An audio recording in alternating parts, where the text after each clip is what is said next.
Hello, everyone. We're back. We're back with another Lord of the Rings episode. I saw that people have been watching our first one in the series, which is ironically the end of the book, Scaring of the Shire. Check it out if you haven't watched already. Um, we're as I warned last time, we're jumping around because we're weird and we do what we want, and it's also my channel. And so we're gonna jump around. And but also kind of in the vein, I guess, the thematic vein of part of the books that was not covered in Peter Jackson's films. Today we're talking about Tom Bombadil. Tom Bombadil. Hey Dole, Mary Dole, Ring a Dong Dillo. Time for Tom Bombadil.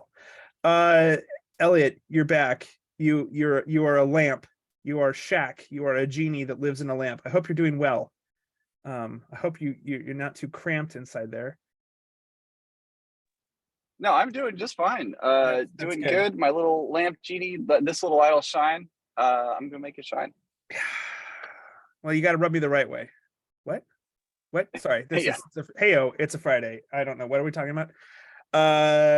Yeah, Tom Bombadil. you're the buy one. What's that? You're the buy one, not me. I'm Yeah, straight. heyo. Well, this is true. This is true. Don't get to dictate what words you use with me, sir. You do not get to dictate this. I don't know. I was just talking. I just recorded an episode that'll probably come out after this with Mitch. So we were gaying it up a bit. That's fine. Oh, Yeah. Well, yeah. Everyone should check. Well, it'll be coming out, I guess, in a few days. We were talking about the singer, rapper MIA and her completely unhinged Tamil nationalist tweets, which were kind of fun. So check that out. Hopefully, YouTube won't axe that one because we go into weird territory with it. But I think we're returning here to the warm goodness of wholesome goodness of Tolkien. So I think this one will probably make it through.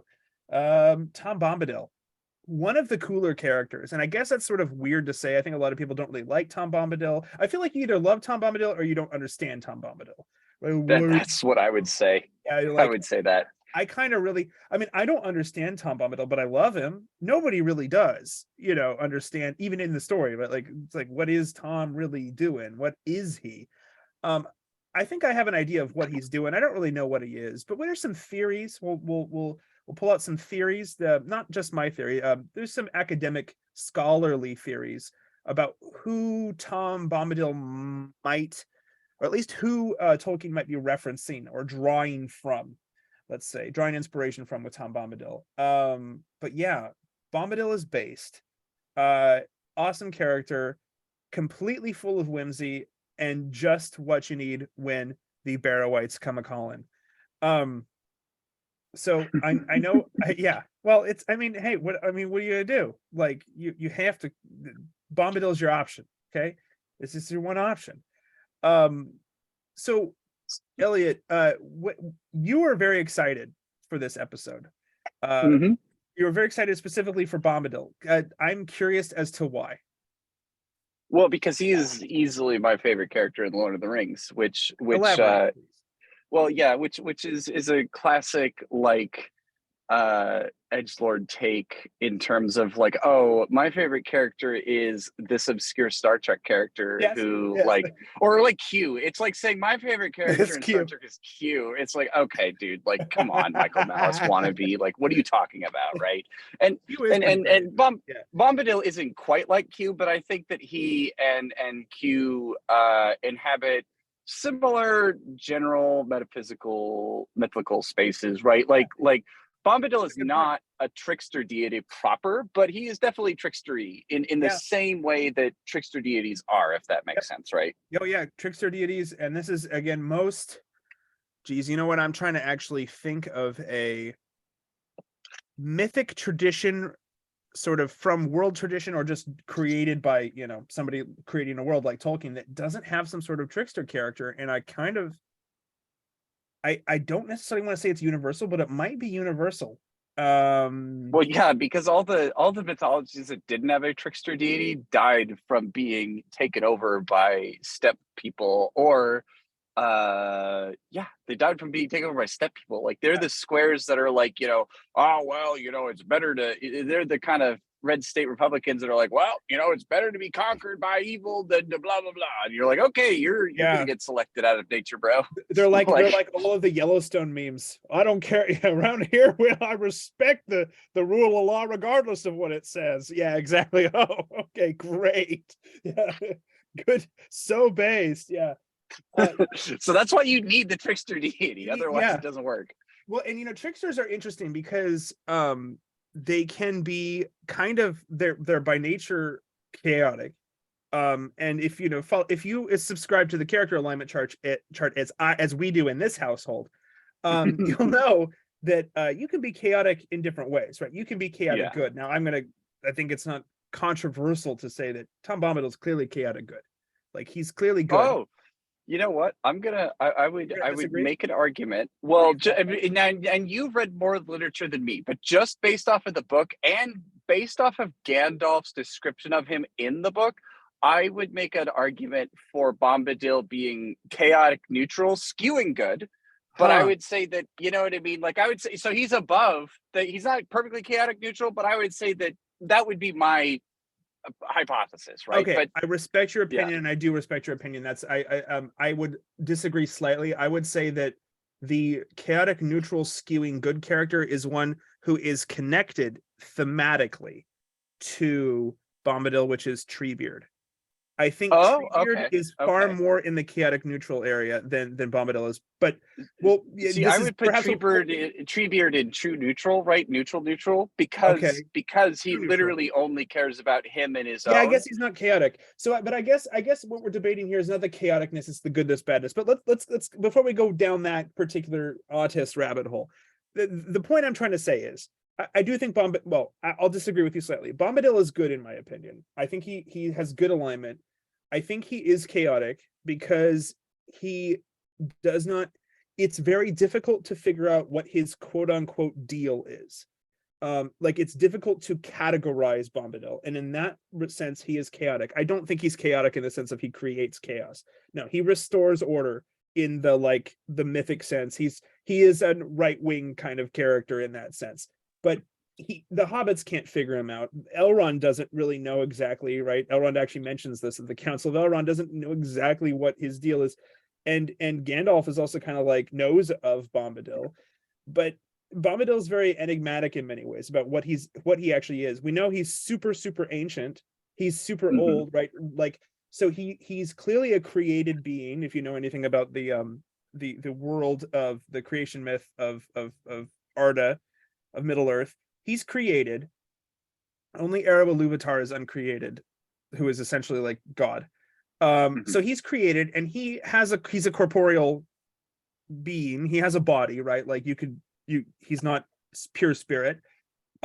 He's sort of perpetually old, but not weak. He's sort of he's ageless in that regard. His body. To the two people here who've maybe read some Finnish mythology, we'll come back to this in a few minutes. I'll say Bombadil is very old and trusty. Wink, wink, nudge, nudge. Maybe somebody here gets the reference. That is okay. It is the most obscure of references. He's old and trusty in the sense that he's kind of. I get the feeling that he kind of, however Bombadil happened. He's always looked this way. That's in my mind, right? It's not really explained, but in my mind, that's what I would say too. Always been. It's sort of like a worn brick house or a castle, a medieval castle. Yeah, he's always did the stones ever look new? Exactly. I mean, it's a bit of Talking Heads. There's an anniversary thing happening with Talking Heads. He's same as it ever was. He's same as he ever was. He's kind of just always Bombadil. Bombadil hints at things, right? When the hobbits obviously they're heading there, so we're jumping around. Right? Hobbits are heading with the ring, trying to get to Bree, to the Prancing Pony. They don't really understand the total danger that they're in. They really have no clue. They know that Black Riders. They've never confronted anything more dangerous than either social danger through the old cadre farmer that everybody loathes, Cotton. Or the secret. Farmer Cotton, or Striders who are clearly powerful and contemptible to them because they're sneaky, right? Yeah. Or just a beast like a wild boar. I imagine that hobbits Yeah. could get killed by wild animals, Well, but you just don't get the sense it's possible. there was, I forget. Okay, somebody here is going to go. I know exactly what year in Shire Reckoning it was. I forget the year. I would have to look it up. But there's the winter, right, where the that is sort of living in somewhat in living legend, I believe, if I got the chronology right, of the really bad winter of the year that I can't remember, where the wolves, where the rivers freeze and the wolves come into the Shire, right, and then they have to call Okay. so they have to fight off wolves who were trying to eat, and I think actually did end up eating some hobbits. So there is, it's not like there's no danger, but it's mundane quotidian sort of danger that hobbits have to deal with. It's not this, you know, ontologically destructive, like evil force that they're not used to it, but they're being chased by black riders. Frodo is not letting on because Frodo knows a lot more than everyone else. FYI, fun note: Frodo, the name, means the one wise beyond his years, in Old English. So Oh, okay. Frod is like wise, wise with age, something like that. And Frodo is not as old as he is wise, so he has more wisdom than his years. So Frodo, actually, his name literally hints at this if you know some Old English. So fun fact: Frodo is not letting on. He's not telling everyone what he knows, um, because he just doesn't want to freak people out. It's bad enough, right? Like he needs the hobbits to actually be on the lookout. They're I kind mean, of that'd like, be the wisdom, wouldn't it? right. There's a sense of like they're outrunning the riders and they're trying to trick they're trying to, they have to hang out at Farmer Cotton's for a while before they get to the ferry. This is this sort of cat and mouse game that's happening, which you don't totally get in the books, or rather in the movie, because the movie is like a breakneck run, which is kind of nice. I actually like it for the film, but in the book it's more tricky. They're tricksy hobbitses, and so Well, they're because they're basically, you could think in D&D terms if you play D&D, right? Like we just went from the idyllic, like or Elliot, JRPG anyone who terms. watches this channel plays D&D. Come on. Okay. Yeah, You yeah, don't even have to. exactly, Yeah. right. Yeah. Well, Yeah. you mean I could use an existential quantifier that Anyways, the point being is Joke. that Yeah. for some, well, it's a math joke right in return. But Oh, anyway, okay. point being Yeah, is whatever. that point being is that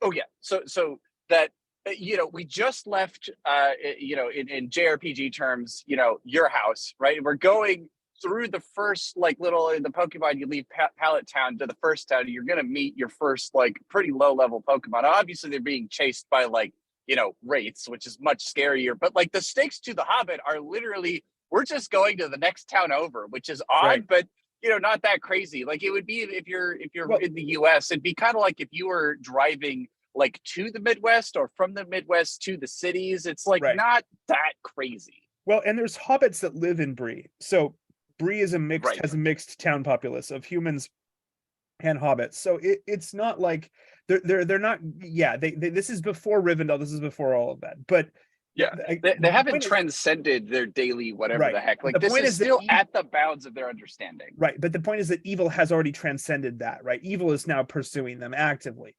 Um Yes. and so they're in the old forest and they piss off old man the old man Willow, and they foolishly attempt to burn, right? So trees are alive, like truly alive in Tolkien's world, right? And if anyone's read or even watched the movies, you know this, right? The trees talk, the trees can move, not all of them, but some of them, the old ones particularly. And the trees are not all very happy. The trees are actually quite pissed off because of what over the ages has been happening, right? There used to be many more forests in Middle Earth than there are, and so the older forests, like you have in parts of the Shire, are remnants of a much greater, huger forest. The trees are not happy. They piss off Old Man Willow, and the hobbits get sucked in, or Merry and Pippin get sucked in, to the roots, and they're being forced, like squeezed to death or forced. And then Frodo's almost drowned by the roots in the water, because they're near water, and so they freak out, like because like they need to get their friends out. They just kind of run screaming, and they they crash into Tom Bombadil, who's just like doing his daily rounds. And Tom Bombadil is like this like jolly, portly, but not too fat, like man-ish guy. He's a guy. I don't know if he's a man, right? We don't really know what he is. Bright I yellow kind of think of him like, I imagine him like the bounty guy, you know, the bounty lumberjack, almost like kind of like that. Yeah. Well, it's almost like a Paul Bunyan kind of like he's some sort of nature figure. And Yes. we'll in a few minutes here we're going to get into that. The old and trusty thing will come back. Well, I promise I will clear that for most of you probably who haven't done stuff with Finnish mythology might not get that reference. It will connect. I promise. In this house, we fire Chekhov's gun. Bang. Yes. In this, yeah. Amen. I'm going to use that. I'm so stealing that. I'm so stealing that. Yeah. So the Second Amendment was. This is what you tell your writer friends. The Second Amendment gives you the right to fire Chekhov's gun. Don't be a douchebag. Exactly. That's amazing. Yeah, so Bombadil is like has a feather in his cap. He's got bright yellow boots. He's just a real flamer, and but weirdly, married to a woman. Don't really know what's going on there. I hope they seem very happy. He and Goldberry, who is he's the river's daughter. So he's everything about this guy implies that he's not. I mean, similar to many ways to the wizards, right? The wizards are not humans. Right, and they're not elves. There's something else, and this guy is not a wizard, but he's also just very clearly kind of something else. And he has the ability. Go ahead. Oh, I was just gonna say, like, before we get too much into him particularly, because I made a classic mistake for Lord of the Rings enjoyers who know certain bits of the lore very deeply, but are not like actually in this date on that season, whatever the heck, right? Yeah, I always have to look that stuff up. Yeah. Which is fine. I mean, it's fun to be nerds like that too. But to be fair, even in sort of like my actual research, I'm always having to look. I mean, the dates of things. I'm never good at dates. I always have to look. No, for sure, right? But basically, like the problem was I had confused this forest with Fangorn Forest. Yeah, don't do that. So if we could get like a quick geography rundown of what is happening, we're still, you know what I mean? Yeah. So we're still in the Shire, I believe. I mean, if I recall, we're in the Shire on the way to Bree. So this is we're in the quote unquote old forest.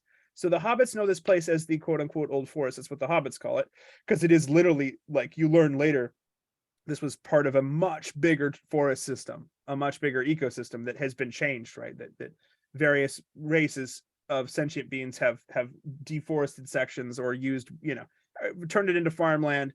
There's still preserved. I mean, the hobbits, as a general rule, do want to preserve at least as much of the natural world as is feasible while also being able to remain comfortable, right? That's kind of the hobbit way. It's not like they're not slashing and burning the rainforest, but they are going to they're going to till the land. They're going to work with the land. So this is the old forest. It's a section of the forest that it's known, I mean, amongst the hobbits, that it's enchanted, that there is magic like sort of left over. And it's not just like, I mean, it's hard for the hobbits to really kind of know like how much of that is just like old wives' tales that you tell kids, little hobbits, and how much of it is real. Because I mean, hobbits are aware of the fact that magic exists, right? They're aware that like there is otherworldly forces in the world. My take on it, at least from having reread that section recently, is that the hobbits kind of are like, there's a reason why you don't tend to go into the old forest. Why are they having to go into the old forest? Well, they're being chased by black riders, right? So they're having to take like they can't take roads, and they're having to cut across country as straight as they can, but that's really hard to do. And if anyone, basically, it's not like they're being stupid, right? Because you can be like, why the heck are they going through the forest? And because of those hobbits and Bree, there's got to be a trade route, right? Fucking ring wraiths. Okay, you would also. It's not a plot hole. It's not a plot hole at all. No, it's accounted for. Like they have to. They're taking risks because they don't want to be caught. Now they don't necessarily understand who the Black Riders are. They don't really quite get the whole Nazgul thing yet, right? They understand that like they're not good, right?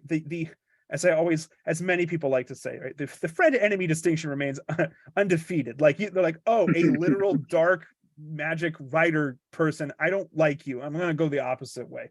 And they know, right, that at this point, the hobbits are still under the impression that Gandalf is waiting for them at the Prancing Pony, end of the Prancing Pony in Bree. Spoiler, he's not. So this is a problem. But yeah, it's interesting, the whole section of the Fellowship is the book is actually like a gothic horror. It really is. It's like they're by like essentially undead monster. Well, literally undead monsters. It's really interesting. Tolkien kind of shifts between genres here a bit. So it's all very dark. It could be its own standalone like 1930s suspense radio drama, actually. Yeah, it could. And it's all spooky, scary, and then we get Bombadil, right? And Bombadil is like this much needed dose of levity, but also like like a real white pill against like sort of the darkness. Bombadil saves the hobbits from the tree through singing, which is also, for those Finnish mythology enjoyers out there, he sings. His singing is efficacious. He can sing things into existence. He can make things happen by singing, not by like necessarily reading a spell or speaking various languages. He sings things into existence in the common tongue, right? He's not now. It's certain that Bombadil could probably speak any language he probably wanted to because he's so old. But he just kind of, it's not in the words per se. It's in sort of Bombadil. The juju seems to be inside Bombadil, right? I get the real feeling that if we're the hobbits to start singing to Old Man Willow, it would just crush them, right? They'd be pissed off. It's like, who are you? It's like, oh well, Bombadil. Well, I gotta listen. Well, and I think it's interesting too, because and the magic of the quote unquote magic of Bombadil is magical in the Lord of the Rings sense, but it's also not like, because I get the sense that it's natural. Gandalf and all of exactly right, but Gandalf and all of them are magical because Ero Luvatar has kind of coded certain properties into the matrix that they are allowed to leverage, and that he has coded certain objects that allow them to better leverage those properties. But Bombadil is something more akin to somebody who actually knows how to code himself, is my sense of it. And so he is just coming up with code right off on the fly. So he is literally just telling that he looks at the tree and tells him, not just in the tree's language, but in the code of the universe, hey man,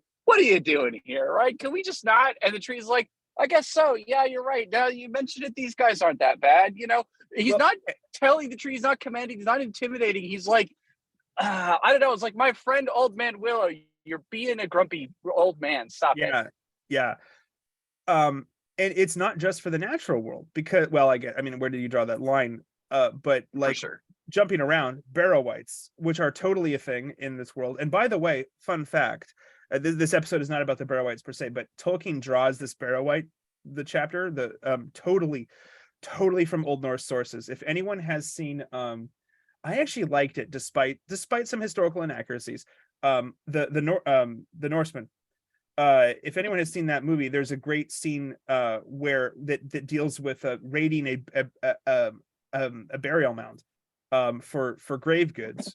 And there's may or may not be in the scene. It's sort of unclear what exactly happened. There may or may not have been an undead barrow wight. So if anyone has seen that movie and that scene particularly, that scene in that movie is inspired by several different Old Norse legendary saga tales. And Tolkien is clearly drawing from the same source material here. The idea that you'd have cursed, like restless spirits of the dead, of dead men specifically, humans, who have laid a curse upon the fancy treasure. And so in the saga. Oh, sources, the wraiths are barrow wights? No, they're different. Wights, okay. They're different, but the barrow wights were a thing. Was a pretty. I mean, it's haunted treasure is a thing that you like. Haunted objects in general, people still believe in that. I may or may not have had some experiences in my life that make me also kind of open to that kind of belief. But it's pretty ancient. The Germanic peoples of you have like the Saxons, you have the Anglo-Saxons, you have the Goths, you have the Norse.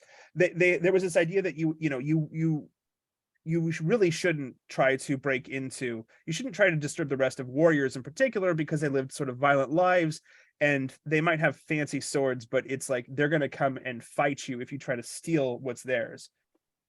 So anyhow, fun fact, Elliot, we should probably do a whole episode on some of those sagas. They're such fun. It's like Indiana That's Jones. really interesting. It's too, medieval because, Indiana Jones. You know, it really is. A lot of those sagas are medieval Indiana Jones. Well, no, because it's fascinating. It's fascinating for me because I'm bumping on the whole notion of ownership, right?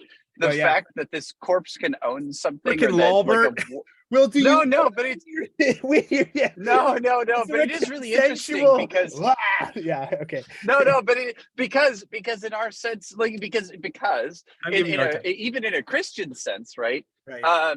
They say you can't take it with you, right? So actually, it's a pagan versus, or an ancient versus like modern, in terms of, you know what I mean. It's very interesting. Well, yeah, and remember that too, that Tolkien's whole project is to, I mean, this is a super huge simplification, so like, but if you had to distill it down, the project down, I would say something like the project of Lord of the Rings, of the art of mythos in general, something like Christian method with Christian message with pagan means. I mean, and it's a horrific to do that. I feel bad. It's like, but because it's the whole work is so much more than that. But it's something like that, right? And I think that the Barrow-wights tale kind of also falls in that category. But my real point is, aside from, sorry, there's so many tangents because it's just so fascinating and it's fun. And Tolkien's drawing from so many different actual early medieval sources here too, that maybe, you know, I think I kind of forget sometimes that not everyone has a PhD in that stuff, so I'm like, oh, it's not just obvious. But yeah, Barrow-wights are a whole thing. That was a widespread belief in the early Middle Ages, that there were just haunted treasure mounds. So, but Bombadil doesn't just have singing power, if you will, for lack of a better term, over the natural world, although he is clearly, I think I can say clearly connected to, and maybe even part of, the natural world.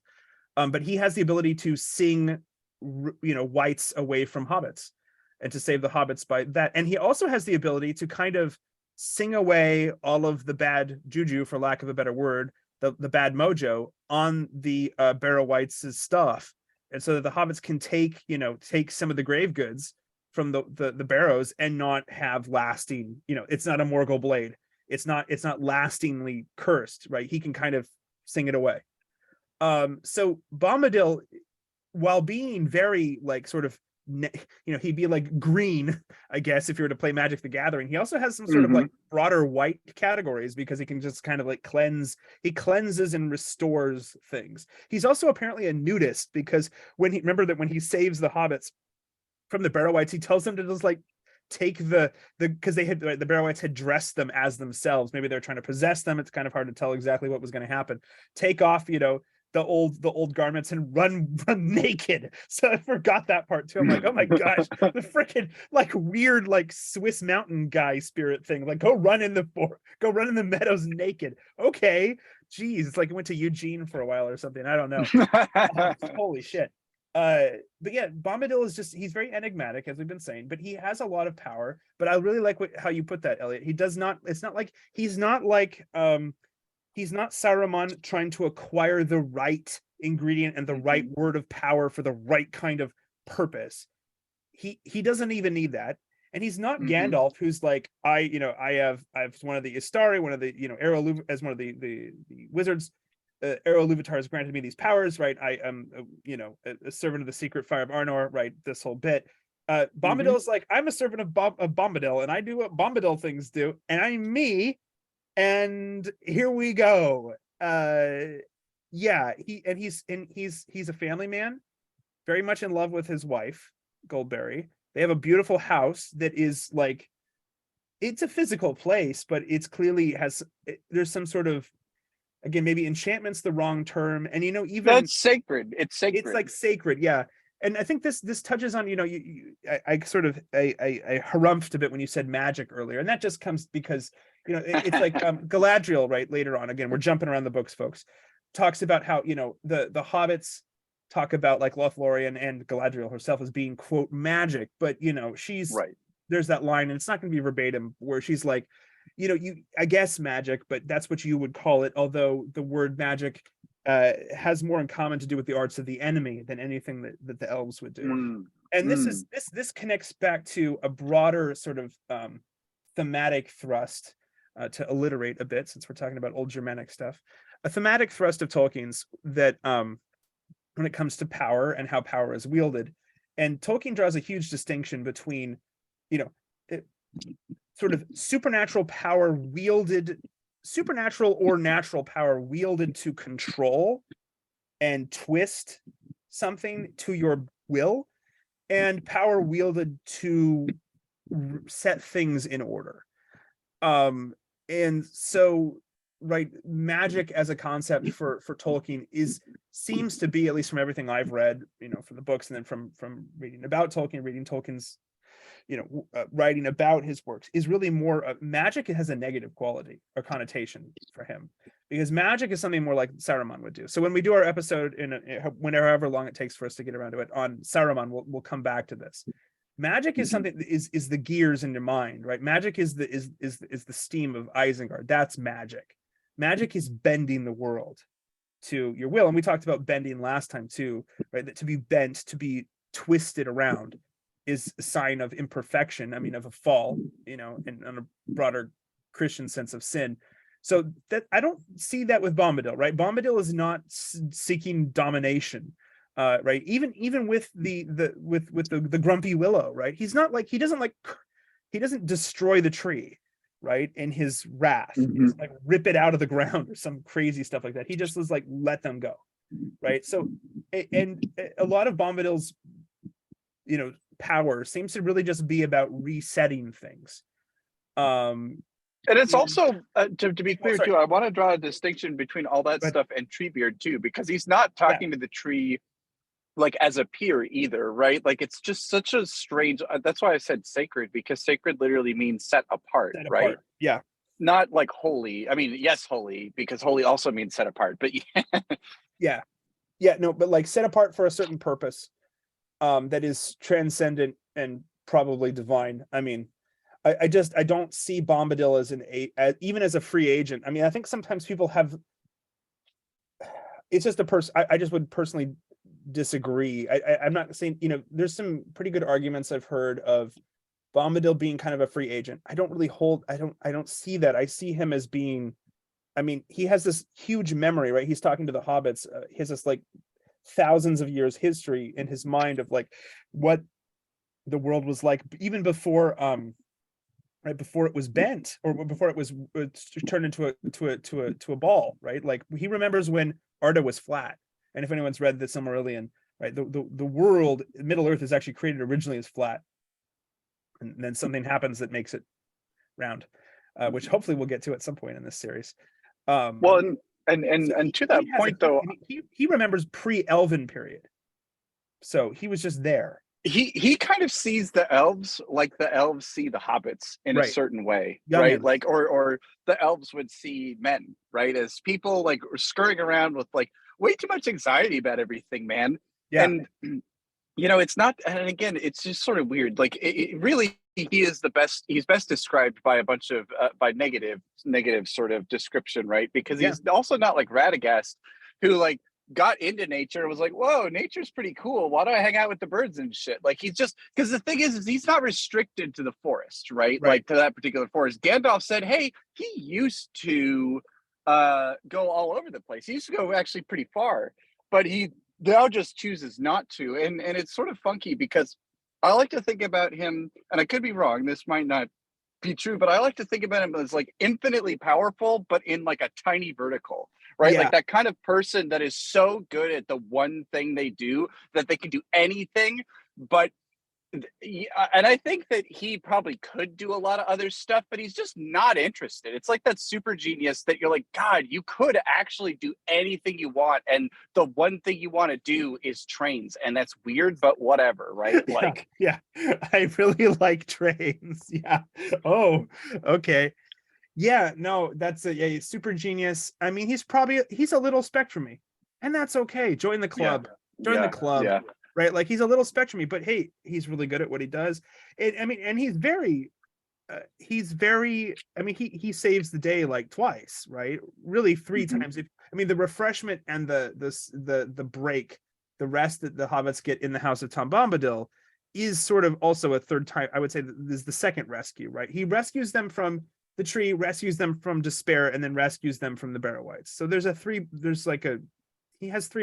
three things that are really important when they're in his house and they're But being. but the funny thing is he's not connected to the broader narrative, right? Like he doesn't like know about the ring. He doesn't. I mean, he might know about the ring. Remember that Bilbo hands him the ring.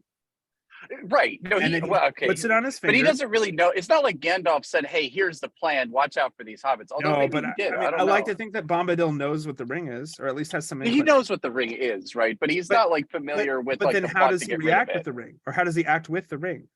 Exactly. He's like puts it on his totally finger. indifferent. Does nothing. It does nothing. He throws it up in the air and disappears with a flash. Frodo freaks out and he hands it right back to him. So he's And he puts it up to his eye. He puts it up to his eye and looks through it. And we talked about, that is interesting. I like to think about him looking directly at Sauron and just kind of giggling to himself, right? Like, oh, you silly schoolgirl, you. Yeah, well, the ring is hollow and the ring is empty, and evil's a problem. It's nobody reads Lord of the Rings and go, "Oh, evil's not a problem. It's nothing." No, it's a real problem, but it is also nothing. It's a void. It's a void, and that's so. And maybe it's just because he has the benefit of a very low time preference, but speak to you, Albert, somehow. I think maybe Bombadil's just seen so much and is just like, this is going to maybe I'm just speculating here. This is going to reset itself, like order will be reset at some point, and so he kind of laughs. And that doesn't mean that, like, he hands the ring back to Frodo. I think he sort of gets that it's just the ring is not his problem. But I also like to think that Bombadil can see enough, or at least maybe not see, feel, sense through nature, right? To which he's very closely connected and probably part of intrinsically. That like things come back around. Seasonality, at least in the Northern Hemisphere, and again, Tolkien's drawing from all over, but largely from mythologies of the Northern Hemisphere. Seasonality is a big thing, right? Like, so right after fall comes winter, things die, but then spring happens, right? So there's this death rebirth cycle thing. Have you heard of that? And so I think how many cycles of this has Bombadil been through, right? So I think he has the benefit of, and that's totally fair. I mean, like he might be, and that's the sort of thing is like he might be so connected with nature too that like he can sense, like it's not like he would be predicting the future, but like for him it's like, this is no big deal because you guys are going to succeed. It's not that big. You know what I mean? It's not like you guys aren't going to go through trials, but everything's going to be fine, man. He senses again. It's not like a sure thing, right? Like sure prophecies aren't really a thing in Lord of the Rings, right? And that's made very clear at multiple points in the story. Like this surety of like the seeing, right, and the touching, is not what it's about.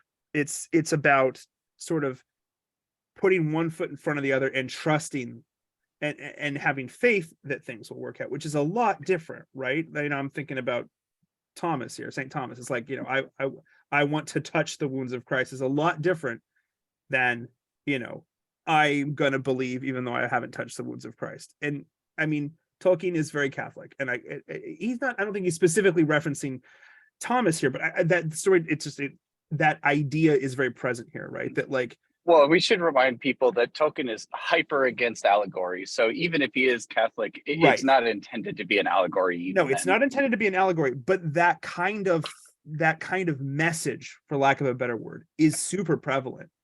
Like he hits you over the head with it.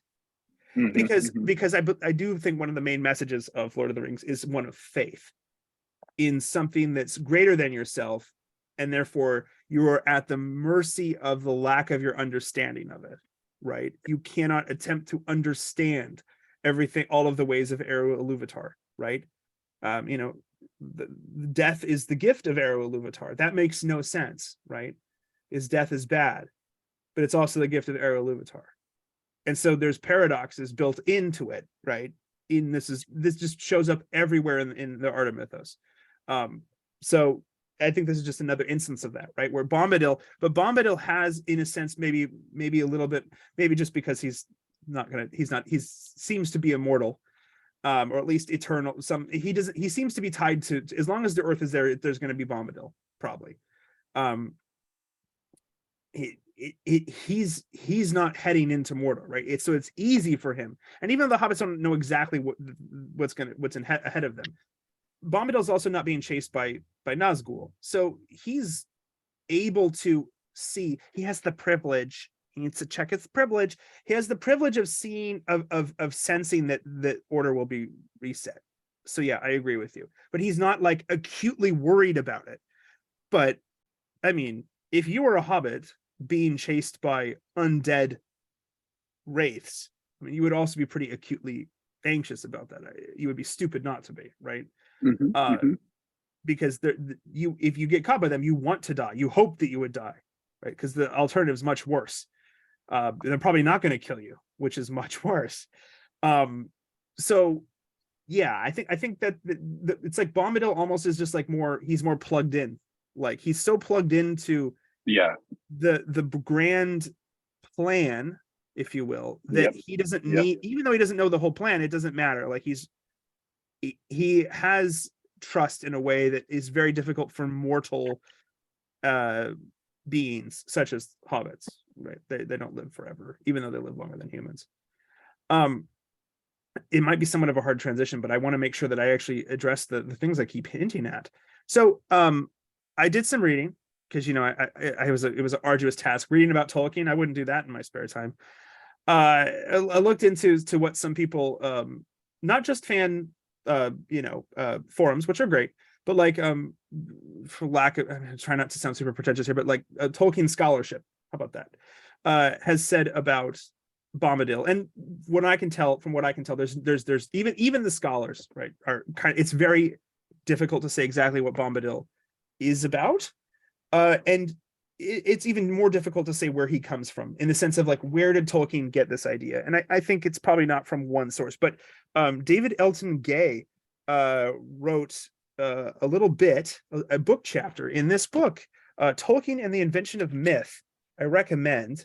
I'll put the if people want to find it, I'll put the bibliographical information in the show notes. He wrote this book chapter called Some Thoughts on the Finnish Origins of Tom Bombadil and Treebeard. And he makes a pretty convincing argument, not only for the connection between the two characters, Elliott, which is something that you had said, so intuited that quite well, but also connecting elements of both the characters, again, not a one-to-one allegory, but elements of both of the characters to the hero god figure, equally enigmatic hero god figure, Väinämöinen, Vakavana Väinämöinen from the Kalevala. So the Finnish sort of national epic myth, if you will. Tolkien was a huge fan of the Kalevala, and even though you see a lot of, I mean, he learned Finnish, or at least enough Finnish to start reading it in the original, because he was that into it. And Finnish is not an easy language, my friends. It's a beautiful language, but it is hard. One of the harder languages really to learn if you're an English speaker.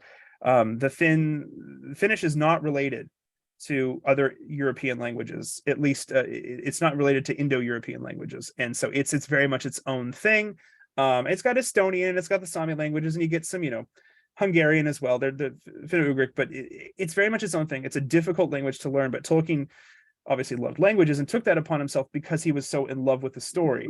You see, a lot of people have written about all of the Kalevala Finnish mythological influences in the Silmarillion, but there appears to be less of those overt references, or overt, not references, overt inspirations in Lord of the Rings. But I think that the book chapter makes a pretty convincing argument that Väinämöinen, so Bombadil and Väinämöinen have similar Enigmatic qualities. They're kind of eternally old, right? Wainamoinen is born old. He's just born ready to go. He's born tough.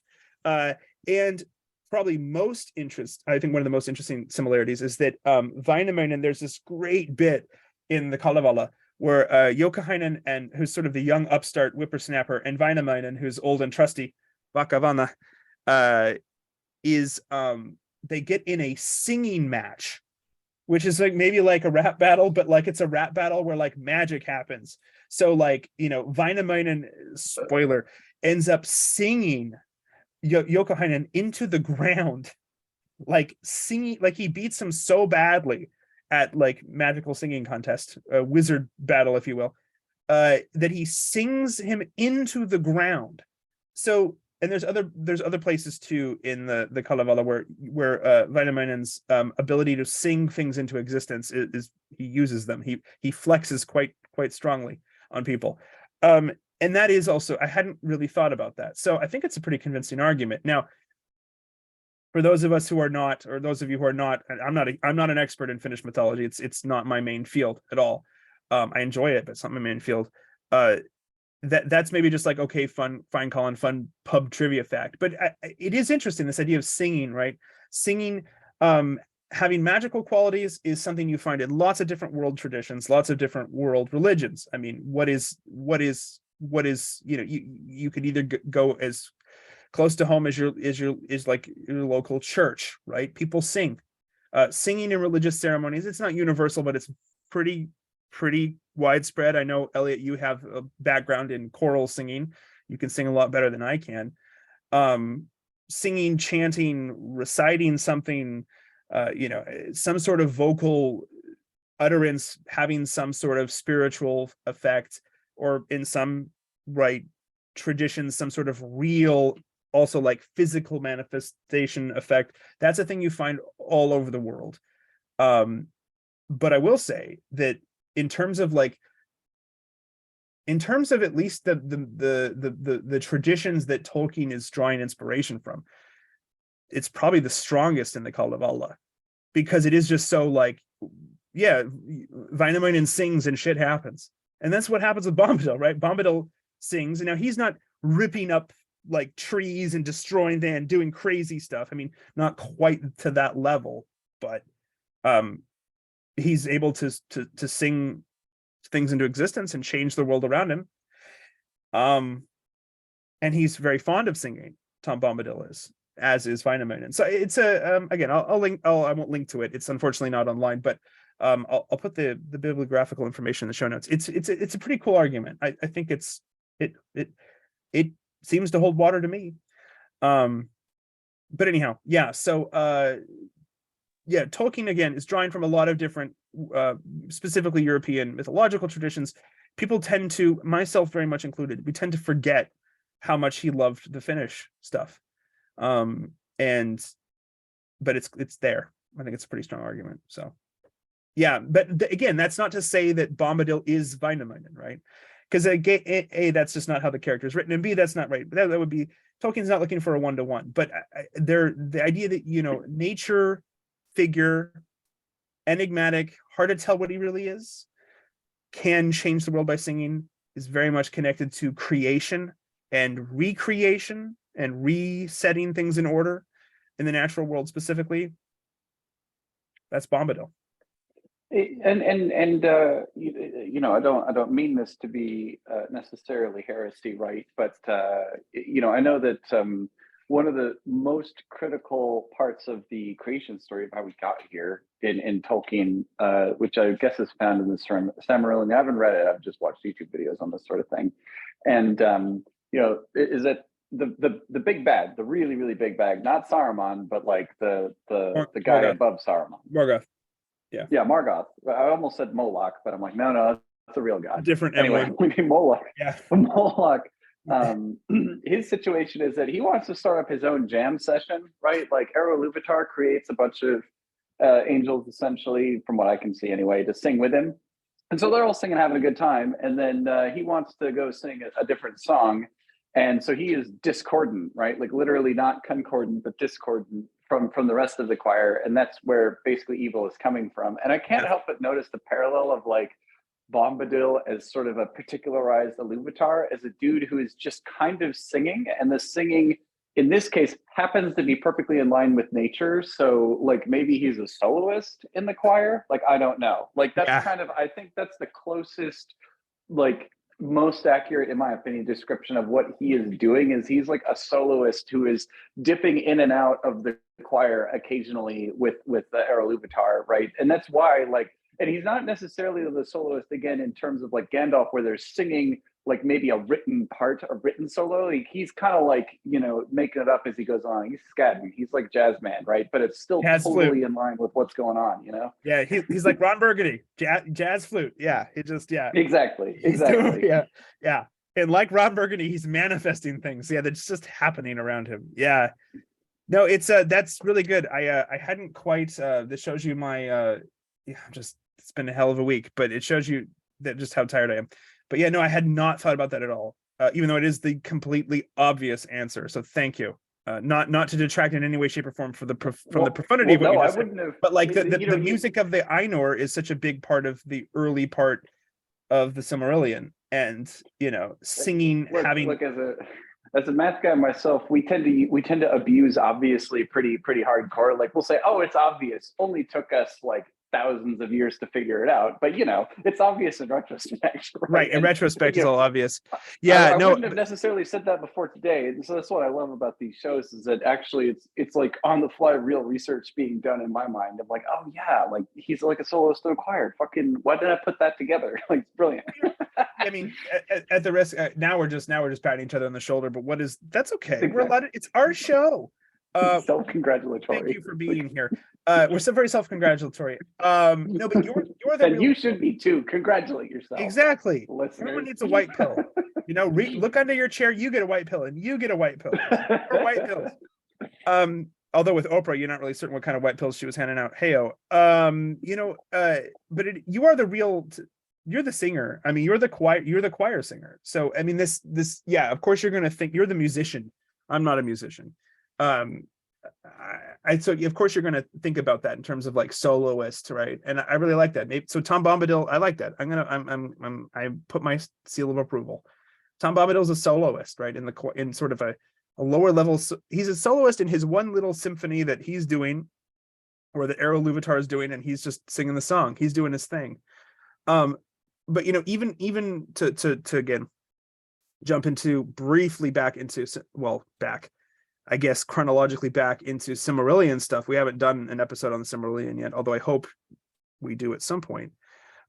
Despite all of Morgoth's attempts to screw up, right, the music, it all gets wound back into a greater, broader song, right, which is very incredibly Christian, right? That despite the fall, and despite all of those things that comes from that, there's this sort of transcendent trust, or hope at least, that God will wrap things back up into order again, and that even the worst thing that could happen can be not necessarily redeemed in the particular, but depending on your theology, but definitely redeemed in the universal sense, right? Like it can be restored.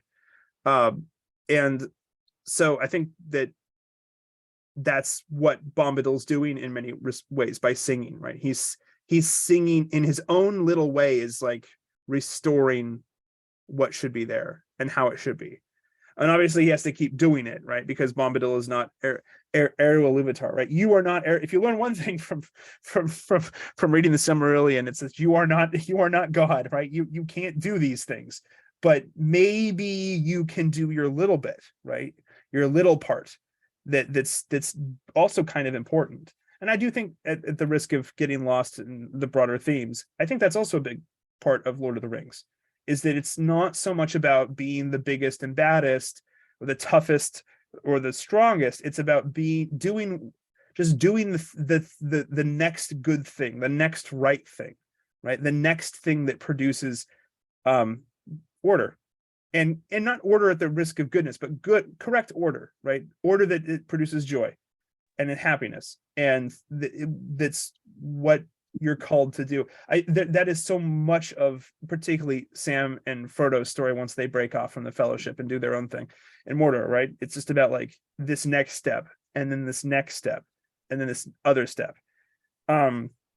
Well, I Yeah. don't like I don't want to get too hung up on this, I guess, but I don't think it could be underscored like how intense it is that like, because when you look at everybody else who has similar power levels to Tom Bombadil in this story, when they are confronted with the ring, they become terrified by it, right? Yeah. Like and Well, they it's become tempted. because They become incredibly tempted.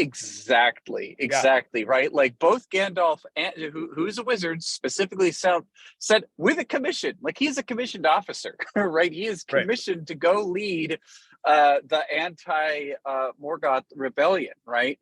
But Anti-Sauron rebellion. Anti-Sauron rebellion, right? Yeah. And so like that's his whole thing. But he's even tempted, right? He's got one mission, and he's tempted to go off of it. Same thing with Galadriel. She's tempted. She's like, oh no, don't give it to me. I'll fuck everything up, right? Right. But Bombadil literally takes it, right? Puts it on his finger, takes it off his finger, disappears it, like does everything he can to just show that he has total, in a certain way, he has total contempt for the ring, in one sense. But the contempt is almost too strong for he's just so indifferent towards it, and it's kind of wild because he is obscenely powerful. But it's like it's only like goodness is not enough of a counter against the ring. Like he's got something else beyond good and evil, if you will. Oh Lord. I can't believe you did that. If we were in person, I would slap you. Okay, keep going. No, even for me, for this show, that was bad. Okay, keep going. but in a certain way, like it's like he has all this power, but he is just so uninterested in the maintenance of the power itself because he is totally focused, like you're saying, on singing with the choir, right? And I think that is, I don't know, there's a certain joy. Like a choir, this is, okay, from a choral perspective, there's two types of soloists, right? There's soloists that step on the throats of other choir members on their way to the solo, and there's choir members that are so skilled with respect to that choir that everybody both knows and is thrilled when they are given the solo, right? And Bombadil is such a person that everybody in the choir is thrilled, even perhaps begrudgingly, right? Because there is a sense in which choirs, when properly constituted, want beautiful music, and they want to be a participant in the creation of beautiful music. It's not about me. Right? It's about the and it's interesting because the soloists where it's all about me, they don't usually have the same magical, in a certain sense, musical quality to them, right? Like they're shrill or they're over singing or all of these things. Like if you go to your local college thing, you can pick out the people who are in it for the joy of singing and for the joy of, oh, look at me. And Sauron is, and Saruman in particular, is the soloist who is like, oh, it's all about me, baby. Like I am the head of the wizard section, and look at me, I'm so cool. Whereas Bombadil is like, dude, I got a beautiful voice and I'm sharing it with the world. And he's not even thinking about it like that. He is just singing because he has a song in his heart. And you know what I mean? Like I think that is it's very much, and it's worth thinking, by the way, too, that Tolkien, where is he from? Or where does he really enjoy? He enjoys rural England. And dude, if you listen to like Welsh hymns and like Northern English hymns and stuff like that, they're meant for common people to sing. So they're not like weird English hymns or weird Catholic-y, like, overwrought like continental stuff. They're like, a commoner can sing them, and a commoner with all the other commoners can sound totally gorgeous singing as well. Right? Right. Yeah, unless they're those Wesleyan hymns. Oof. Sorry. Very, very, very. Sorry. As somebody who's not a singer, when I'm like, this hymn is ridiculous, I always look down at like the little end, right? Like who wrote it, and more than half the time it's John Wesley. I'm like, like, who does this anyhow? Sorry, You know what? grumpy I'll be Lutheran. super interested. You should send me 100% the hymns that you find totally ridiculous. I'll So send you some ridiculous. really banging like Welsh hymns that I think are just amazing, and they're Hey, like well, traditional. yeah, Yeah. no, send me those, because man, the Wesleyan stuff. No offense if you're Wesleyan, but man, those hymns are hard. They're just ridiculous. They're ridiculous.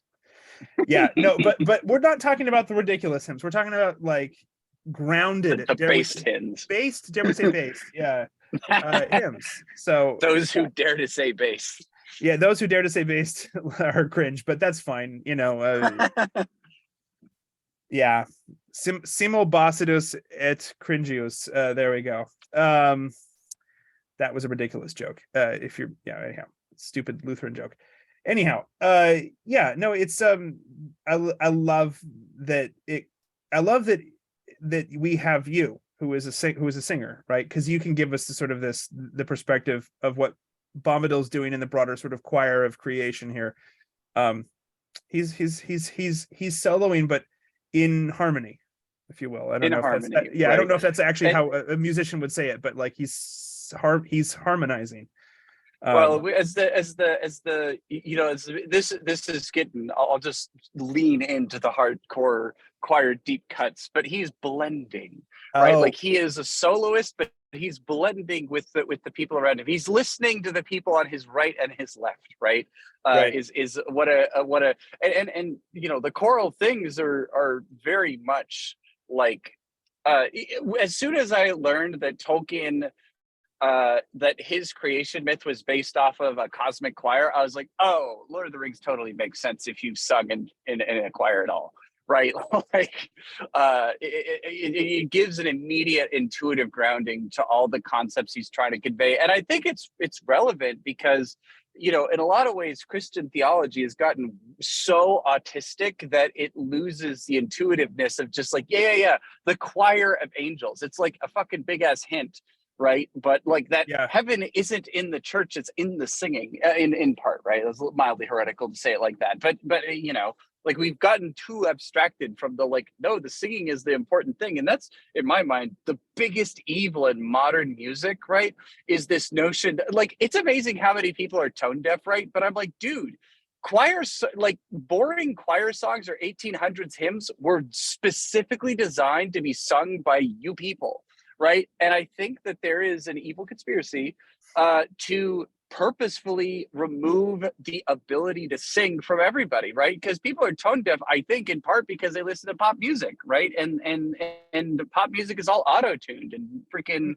I don't need to be a grumpy old man about all this shit. I'm maybe. just saying, like, Maybe I'm not disagreeing with you. You and I have you and I probably would have a little bit of few disagreements on that. But I think overall, yes, well, it's like self-consciousness around singing. It's like dancing. yeah. Like everybody has been able to dance since all time. Where did white people dancing come from? Well, it came from Victorian self-consciousness, Yes, yeah, pretty much. Yeah, yeah, I do think there's some redeeming redeeming examples, I guess, from popular music. I guess maybe I'm more of a man of the people than you are, Elliot. Maybe I'm more of a chud. That's okay. Yeah, says the PhD. Oh yes, I'm a man of the people. When it comes to music, I'm kind of chuddy though. I'm kind of chuddy. Like that's fair. I actually that's fair. really that's like. Fair. I like Neil Diamond. I like Sweet Caroline. I really enjoy that song. Even though I was like, haha, that song. I'm like, it's a good song. Like, wait, is this Sweet Caroline like the hippie song or? Ba, ba, ba. It's a good song, dude. But this is what I'm saying. Like that's a great song. Like that is a great song. Well, I'm saying like the pop, like, okay, if you listen to a like lot Cardi of B? Yeah. Yeah, I'm like, if you listen to pop songs now, it's essentially atonal in a lot of ways, like, and not like in the Billie Eilish kind of like whisper. So I actually kind of like Billie Eilish. Whatever. Yeah. Well, she's got two big reasons to like her. But anyway, point being is that she's no, but seriously, I do actually also enjoy her artistry. But the point being is that there's a lot of songs that they're literally one note melodies, right? Yeah. Like it's it's bizarre, and it's like, or do you remember Gucci Gang by Lil Pump? well, see, The whole that's the song thing is that that Gucci, that's the song. yeah, for sure. I guess I would encourage. So I split off. I guess I put Gucci Gang a little bit in like the rap tradition, maybe, right? It's mumble rap though, so yeah. Well, yeah, but rap in my mind is fundamentally different than Fair. than singing, and I don't see rap as part of the problem here actually, because Neither do I. spoken rhyme, or like quick silver tongued poetic exposition, which I think is another way of maybe putting rap, is definitely not the issue. The issue is like this sort of degrading of people's even ability to like hear, because the thing is that I get the sense that a lot of people hear more traditional music as like boring, but it's like, dude, like you're not getting. I think that, like, okay, with modern music, when you listen to a modern pop song, it is all audio hooks. It's just a sea of like sort of candy or like spice thrown at your ear indiscriminately, and it's like, dude, this and I get that people like it. I'm not poo-pooing people's like genuine aesthetic preference or whatever. I would just, it's just in my opinion, like this music is not music. It's not good music in my mind. Like, and of course, I'm not even talking about like metal and shit, because metal is incredibly sophisticated. Metal is on average very good music, right? I'm saying like, American pop is very bad music. I think I always run into the problem of thinking, oh, what I like is pop music, and then I hear like actual pop music, and I'm like, oh, I mean, this is a very hipster conversation we're having here, but it's like, oh, I mean, there's, if music isn't classical music, right? I guess it's technically pop music, but it's not like, no. in what sense, right? Like, well, no, like, yeah. maybe Right, in like a scholarly situation in terms of pops, right? Like the yeah. orchestra versus You the mean pops, like but sort of like top 40 chart type music? yes, Like, and I mean like you mean like specifically in the last 20 fucking years. Sam Smith shit like that? Like, Well, yeah, and the funny thing is like everybody is like, oh, well, you hate pop music, and blah blah blah, and I'm like, well, what music do you like? And they're like, oh, I like this music, and I'm like, yeah, dude, because that's fucking music, right? It's like, no, I'm talking about, fucking. And again, actually, I don't want to pick on her, because some Taylor Swift stuff is actually not too bad, right? Like, but I'm just talking about. I will say, yeah, I actually kind of liked the Midnight's album. Is it Taylor Swift? Yeah, I kind of liked it. Yeah. No, she's not bad. Like she's totally. I don't know what that like musically.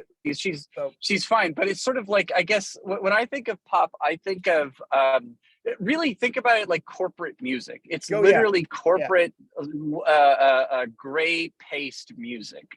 Yeah. Because that people know and they sing, but like. Honestly, people go to pop concerts, right?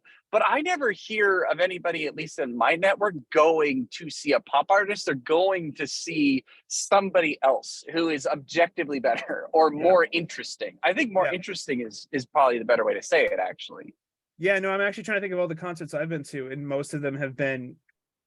I've been to some classical. I've been to some, popular, quote unquote, but like John Mellencamp, right? Like he's got a great voice and great lyrics, like, and is singing about like normal American people, like real life shit. That's not corporate. The kind of corporate, it's not pop corporate music, pop, right? It's not what you're talking. Corporate pop is It's like the and I know that like hundreds of thousands of people go to these concerts, right? But I mean, they must all be like pumpkin spice latte sipping people, right? Because I certainly have never heard of anybody who would even be vaguely interested in going to, that kind of stuff, Yeah. Well, it's devolved into two 30-somethings complaining about the music these days. So this is how we've reached peak age. But I think the point is well met. The point is well met. That well, I've been 30 since I was 16, but yeah, absolutely. Yeah, I mean, I feel you, bro. I feel you. But no, the point's well met. I think the for me at least, what I'm getting from this is that you're saying something like, now correct me if I'm wrong, that it's not about like whether the styles of music are newer than the 1800s or not. The issue has to do more with the complex the musical and lyrical complexity, right? Like there seems to be a Yes. dumbing down of, and it doesn't mean that people aren't doing good stuff. It's just that they're having to compete with, as you quite rightly say, a corporate push for mediocrity in all things. Right. And don't get me wrong, it's not like corporations are completely incapable of fostering environments of interesting and cool music. It's not Mopop, Motown. Like I love Yeah. a lot of the Oh, Motown Motown shit's songs, right? great. That's It's fantastic, it's right? fantastic. Yeah. So Like so again, Blues I'm Brothers not like has one of the saying best. corporations are. Yeah. Yeah, go ahead. I was just gonna say Blues I Brothers mean, has one of the okay, best soundtracks of all time is Blues Brothers. Like that's think about soundtrack's the amazing. Marvel Cinematic Universe and the sort of beigeification of movies recently, right? Not Yeah. like how movies are all about like visual spectacle and like some epic proportions, but with no stakes Right. whatsoever, right? And this is what's Nobody fascinating, right? nobody is Oh, go making ahead. nobody is making the next Lawrence of Arabia, right? They're making Yes, Ant-Man 12 into the micro penis verse or whatever the fuck it is. Yeah, it's like, right. good lord. Like who is, and they somehow make money, which still just is a black pill. Like how? Well, no, and I But yeah, think that this is a great way by which to contrast Tolkien, right? Because yeah, Tolkien, he is taking and he is mixing together, he's baking a cake filled with many different traditions, right? right, But he's not like blending might not be quite the right word, but he's not just blending them. He's not atomizing and then reassembling them into kind of a generic thing, no, because you see a lot of elements coming out and they're meant for basically every person in the world to be like, oh, that person or guy looks kind of like me, I like this movie, right? Like that's what right. it's specifically designed. Like if you've always wondered, in the Marvel movies there's like a random Chinese character every once in a while and you're like, what the fuck is that superhero doing? Well, it turns out in the Chinese version of the They movie can that sell it black to guy China. plays a Yeah, major part, right? yeah, And so you can sell it to China. And of course, I don't mind the fact that you know there some of these movies are becoming sort of global culture or whatever. Like that isn't necessarily what I'm grumpy about. What I'm grumpy about is that the way in which it's being done is so hack, right? Like yeah. the Mulan movie is a great example. It's just like, dude, who the fuck is this movie for, right? Like, is it for Chinese audiences, or for US audiences? Because I can't imagine either audience liking this, you Well, I know? mean, and also when you read up, I got to be careful because YouTube. But when you read up on how that movie was made, and Exactly, where it was exactly, made, and under what precisely. circumstances it was made, it makes more sense. But 100%. it was one of the better examples of propaganda I've seen. Hmm. So that's what I tried. That's what I would say about it. I mean, Yeah, yeah, it's definitely Tolkien, a Tolkien, Tolkien is party. anti-mediocrity. And it's because this is his creation, right? You have to realize that this is him spending years and years and years creating, writing, making languages. That's where it started And from. deeply loving all of the things that And he's referencing then, to. and then, thankfully, being quite selfless, I will gush here, being quite selfless and giving us his story, which was his story, that he didn't have to do that, but giving us that and I don't, it doesn't objectively make the world a better place, but it subjectively makes having stories like this. And if you don't, if you, this isn't, if Tolkien's not your favorite writer, that's fine.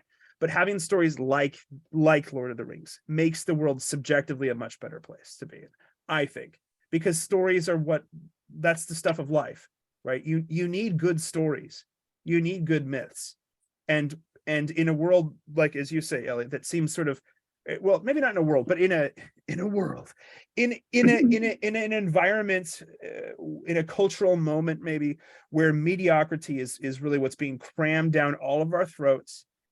TikTok videos till the cows come home.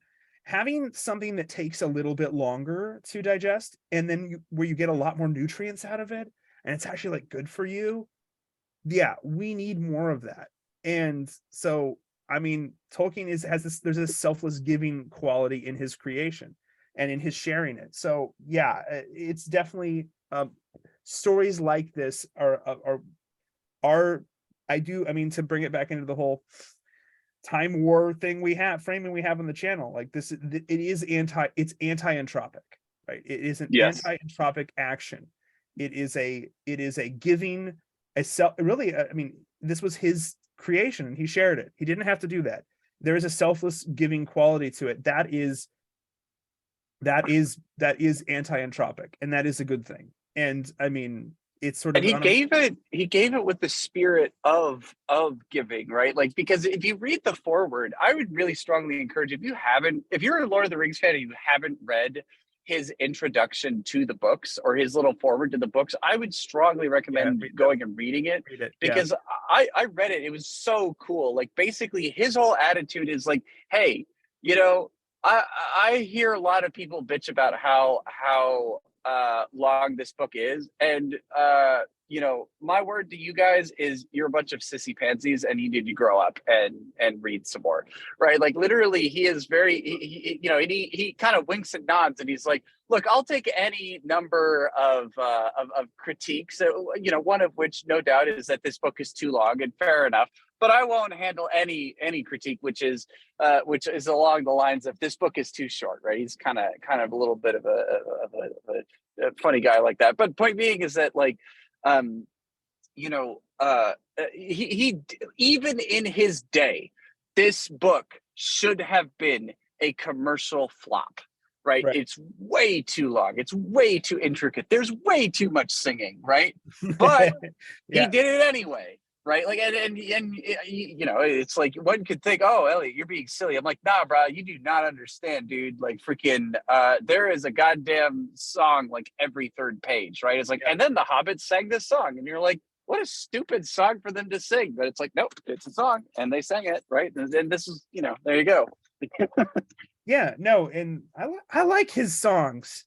No, it's good. It's good. I'm just saying, you read it and you're like, this was what you passes for a poem, eh? And you're like, well, I mean, fair enough. This is probably why I'm not a poet, because I'm too focused on like writing a good poem as opposed to just writing poems, right? It's like, you know, there you go. Yeah, Hobbit poetry is different than Elvish poetry. They have their different qualities, and indeed. And in a world that makes everyone, that says you have to be the fanciest at everything, it's also nice to be kind of wonderfully basic, and be a hobbit. Yeah, no, but back, Bombadil is based. Please check out, if you haven't read them in a while, please reread them. They're great. And if you haven't read them at all, what are you doing? Please, there's spoilers here. Just read/listen to them. The movies are great, but the books, it's just so much more. And there's Bombadil. You don't get Bombadil in the movies. I think that's a pretty good natural stopping place. Elliot, anything new you want to tell the folks about that they need to check out? Or I know you're busy with several things, real life things, but I've linked to your previous pawnbroker reaction that you did. People can check that out. I'll probably link to it here as well. And new episode coming out soonish, with probably in a few days, with me and Mitch talking about the singer MIA and some weird tweets she had. And yeah, Elliot, we'll have you on again very shortly, and we'll do some more Lord of the Rings stuff. So. Nothing new from me, but if you're looking for a video game recommendation, I've been really enjoying Cult of the Lamb. Adorable and dark video game, but it's not that dark. A little bit grindy, but anyway, there you go. Recommendation for this week. There you go. Yes, you have spoken. All right, take it easy, everyone. Have a great Friday. Have a great weekend, and we'll see you next time. Peace, everyone. Bye.